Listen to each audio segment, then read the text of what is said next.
So the biblical teachings here are so essential for us to understand. We are a Bible people.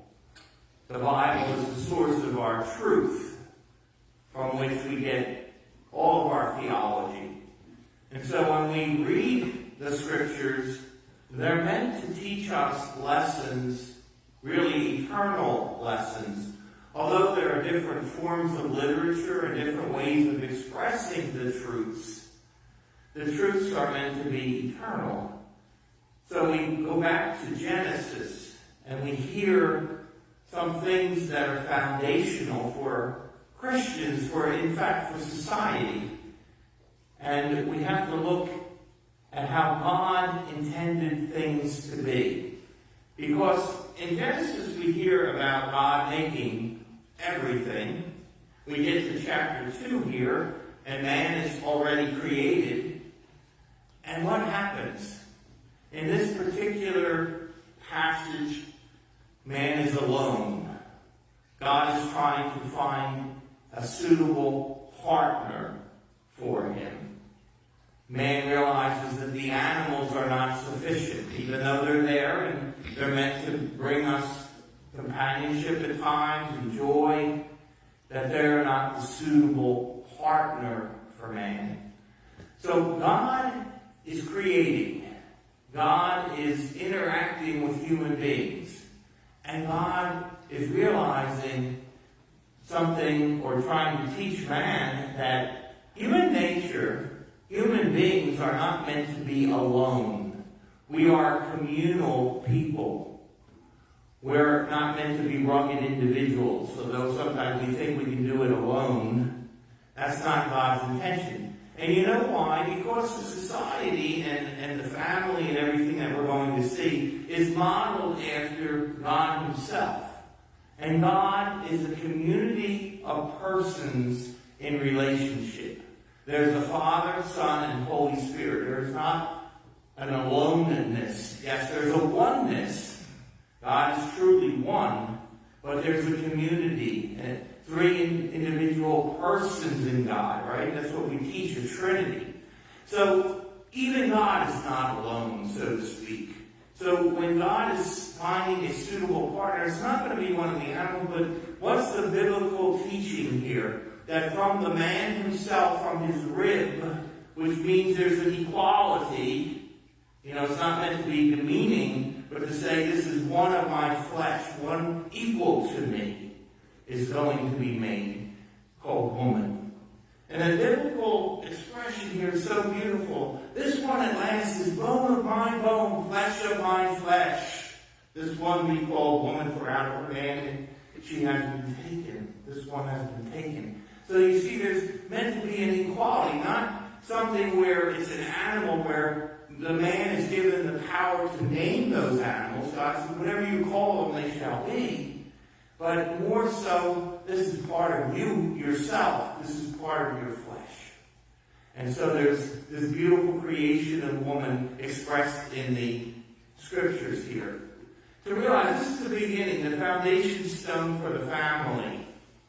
And it's the foundation of the church, the foundation of society, that the two shall become one flesh. There's a joining together. And this is very important because this is essential for, the makeup of everything. That the society itself is based on this family unit. And we can see when the family unit starts to disintegrate in our society, when the things seems to fall apart, we have problems. So there's this meant to be this unity. And it's based on this, Christ, as we will see it later, there's a lot of typology here. Things in the Old Testament point to the new things. There's a type that we have to anticipate that comes later. So from the side of the man comes the woman, but from the side of Christ, what do we realize later? From the side of what flows forth from his side, the church, which is his bride, right? The church that is created by Christ, the bride of Christ, we call it. It comes forth from his side. We hear that in the Scriptures. describes so poetically again. So this is a type of something later. And another type of something later is the union between husband and wife. It's supposed to model the union of Christ and his church. That there is a certain aspect that, Christ is the bridegroom. We are the bride. Christ wants union with us. He wants us to be joined to him for all eternity. Isn't that our goal? To one day be one with God forever? So there's a certain nuptial or conjugal sense in all of this, in which we're married to Christ. And he is faithful to us. The fidelity of Christ becomes apparent. He was faithful unto death on a cross. So there's an image that we have to realize. It's being started in this image of the creation of man and woman. Why is it so important? Well, when we get to the gospel, Christ quotes this passage. He quotes this concept because the Pharisees are challenging him. Can you divorce your husband or wife? Can you do that? And what Christ is doing, he gives an authoritative teaching. The rabbis were used to saying things like, well, Rabbi so-and-so says this, and I believe in his school of thought. Or Rabbi so-and-so says this, and I believe. Jesus doesn't go and quote other rabbis or other teachings or other schools of thought. He definitively says things. But Jesus told them, because of the hardness of your hearts, Moses wrote the commandment permitting divorce. In other words, Moses gave in to the people because they were stubborn. But God says, Jesus says, this is not the way it's supposed to be. I am giving you the authoritative teaching that you have to pay attention to. And then he states, what he states here, from the beginning, God created them male and female. Notice that. God is creating those genders, two of them. As opposed to what everybody else is portraying today, you can have more than two genders. No, God created them, and he created the male and female. Very important for us to remember. And a man shall leave his father and mother, be joined to his wife, and the two again become one flesh. There's meant to be that unity between husband and wife. They are no longer two, but one flesh. So therefore, what God has joined together, men must not separate. We can't separate the plan that God has designed.